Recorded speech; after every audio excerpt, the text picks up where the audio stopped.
Seja muito bem-vinda, seja muito bem-vindo. Meu nome é Felipe e esse é o canal Chico Xavier, Vida e Obra.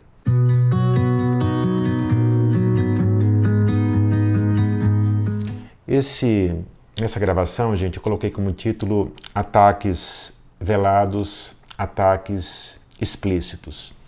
E vamos ver alguns dos ataques que Chico sofreu ao longo da sua caminhada, uns mais claros, outros mais disfarçados, e às vezes os disfarçados são piores, né?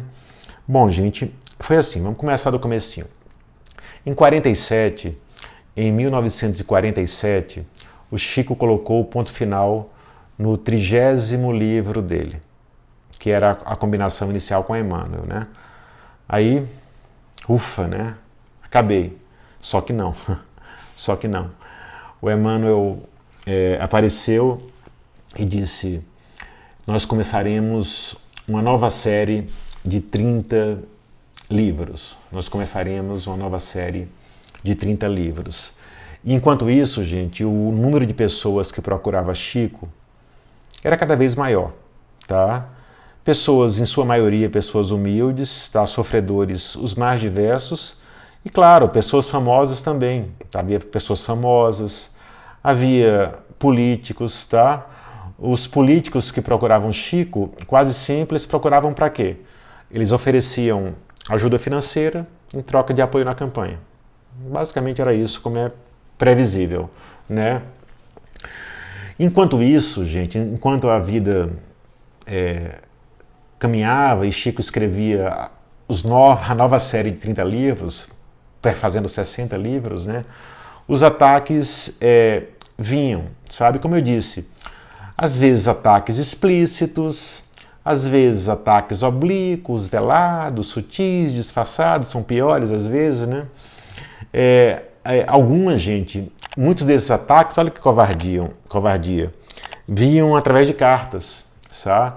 Vinham através de cartas que ele recebia. Algumas dessas cartas, João, acusavam logo ele de vaidade. Outras dessas cartas o acusavam de exibicionismo, sabe? Havia até cartas que diziam que ele devia se afastar do movimento espírita para não prejudicar o movimento. Olha só. Algumas outras cartas, vindas lá de espíritas do sul do país, sugeriam uma aposentadoria do Chico. As pessoas não são fáceis, né, gente? As pessoas não são fáceis, essa é a grande verdade. Eu não sei se vocês concordam comigo, mas eu percebo algo interessante, um parênteses aqui, tá? Geralmente, quem tem mais defeito é quem mais acusa. Não sei se você notou isso. Os piores acusadores, os acusadores assim mais cruéis, são justamente aqueles que têm aqueles defeitos que eles usam para acusar. Eu penso até em certo personagem brasileiro, não vou falar o nome aqui, que está há muito tempo na cena brasileira, e ele é mestre nisso. Ele é o acusador mais cruel que eu conheço, e ele acusa os outros de defeitos que ele tem. Aliás, eu não sei se você concorda comigo, João, mas quase sempre, gente, os defeitos, olha que interessante, os defeitos que mais nos incomodam nos outros, os defeitos que mais nos incomodam nos outros são defeitos nossos. São defeitos nossos, sabe? É a tal da projeção que Freud falou, né? Quer dizer, a pessoa localiza no outro defeitos que são dela e que ela não admite ter. Entendeu? A pessoa localiza no outro defeitos que são dela e ela não admite ter. E assim ela se torna o acusador mais rancoroso e mais injusto que possa existir. Bom, mas isso é um parênteses, não importa, vamos voltar para o que importa, que é a vida do Chico. Outro ponto, sem falar, né, gente, que essa coisa do defeito, defeito adora andar em bando. Defeito adora andar em bando. O que eu quero dizer com isso? Que geralmente um defeito abre a porta para outros defeitos. É assim, tá?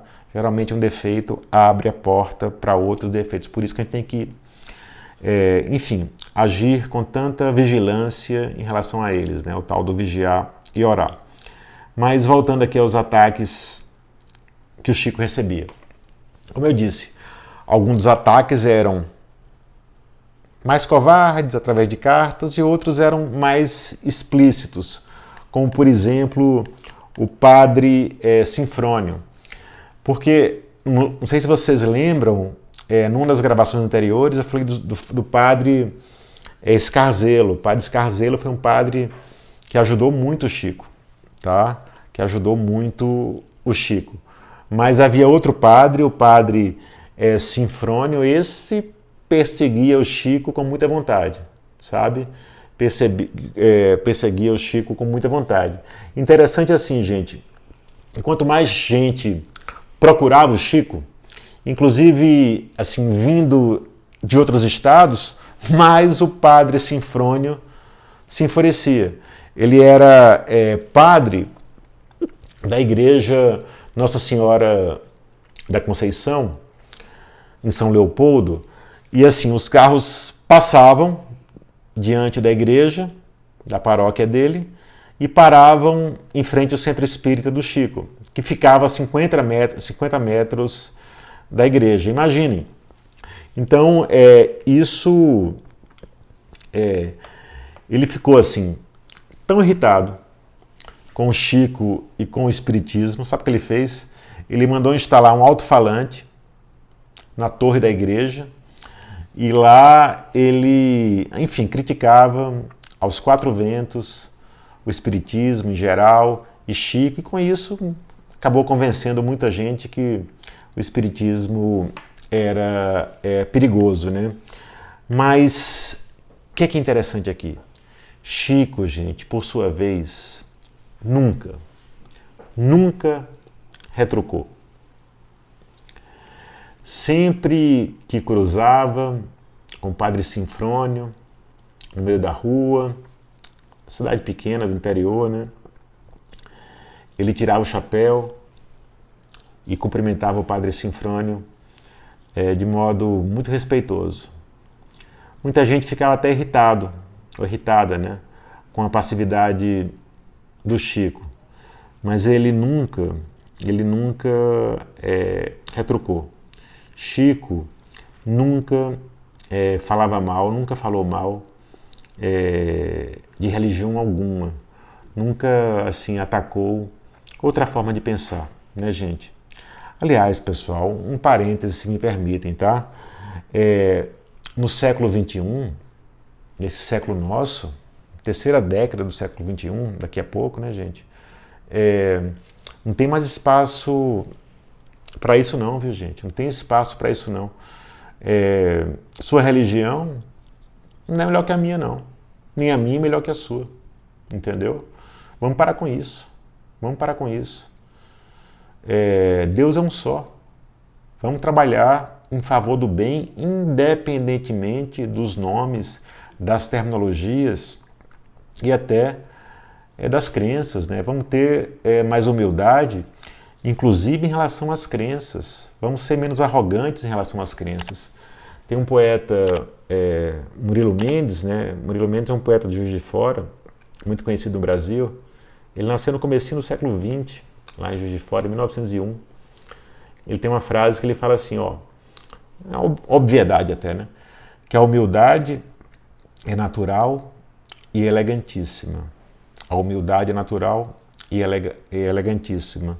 E a arrogância é feia e descompassada. Olha só, eu trouxe esse livro, o João até perguntou agora, gente, Felipe, isso aqui é do Chico? Sim, é do Chico. Olha que preciosidade, gente. Esse livro, aqui, ó, A Caminho da Luz, escrito, psicografado por Chico, né? E aqui a dedicatória é do próprio Chico para o professor Lídio Machado Bandeira de Melo. Professor Lídio Machado Bandeira de Mello, inclusive, é o professor que dá nome à biblioteca da Federal aqui de Minas, da UFMG. Era um professor espetacular, segundo todos os alunos que com ele conviveram, e ele trocava cartas, João, com o Chico. O Chico trocava cartas com muita gente. E, pelo que eu soube, que o Tiago, meu amigo, me falou, o professor Lídio ficava impressionado com o conhecimento de literatura do Chico. O Chico conhecia, parece que de tudo, né, João? Então eles falavam muito sobre literatura, e o Chico conhecia muito literatura, né, por essas várias vivências que ele teve, tá, gente? Quem conseguiu essa preciosidade para mim desse livro aqui, emprestado, é meu amigo Tiago, o primão. Inclusive vou trazê-lo aqui, tá? Vou trazê-lo um dia aqui para que nós conversemos, que vocês vão ver que ser humano incrível que é o Tiago, tá? Mas quando eu soube que estava esse livro com ele, eu falei, não, tenho que trazer ele para vocês verem essa preciosidade. Inclusive, eu quero um dia fazer uma gravação sobre esse livro em especial, tá? Sobre esse livro especial que é uma preciosidade por si mesmo. Bom, eu falei de poeta agora há pouco, falei de literatura. Eu quero concluir com a frase de Cecília Meirelles, que eu gosto muito. Ela fala assim, não é fácil compreender, não é fácil compreender, mas é belo fazer um esforço nesse sentido. É belo fazer um esforço nesse sentido. Sabe, gente, é isso. É assim, sabe, que a gente possa fazer esforços de compreensão, seja individual, seja coletivamente. Isso, assim, para entender o outro, para compreender o outro, compreender o diferente e também para compreender a si mesmo, sabe? Sinceramente, eu acho que um dos grandes desafios nossos é o autoconhecimento. É um território fascinante. E a gente acha que se conhece, mas se conhece muito pouco, na verdade. A gente se conhece muito pouco, na verdade. Há muito para caminhar. Então é isso. Vamos parar de apontar o dedo para o outro, para a vida do outro, para as escolhas do outro. Sabe? Que é isso, gente? Meu Deus, por que o outro te incomoda? Por que o outro te incomoda? Se o outro te incomoda, procure tratamento. Procure tratamento, sabe? Isso vale para tudo. Estou falando aqui da intolerância religiosa, mas vale para tudo. Bom, mas para concluir aqui, o que importa aqui é que, em relação ao Chico, que ele é o fio condutor desse canal, essa postura pacifista e humilde em relação ao padre deu certo. Por quê? Só um pequeno símbolo disso. 40 anos depois, Padre Sinfrônio, que tanto perseguiu Chico, participaria de uma inauguração de uma praça em Pedro Leopoldo, em homenagem a Chico Xavier. Isso mostra o quê, gente? Que mesmo os nossos maiores, mais empedernidos inimigos, que nos falam mal, ou que falam mal de alguém, se esse alguém tem uma vida de exemplo,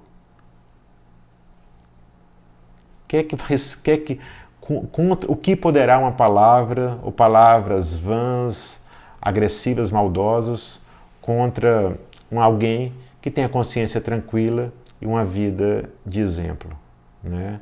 Então, com esse exemplo que eu quero terminar esse episódio de hoje e agradecer muito pela companhia e por quem teve a paciência de me acompanhar até aqui. Muito obrigado e até a próxima.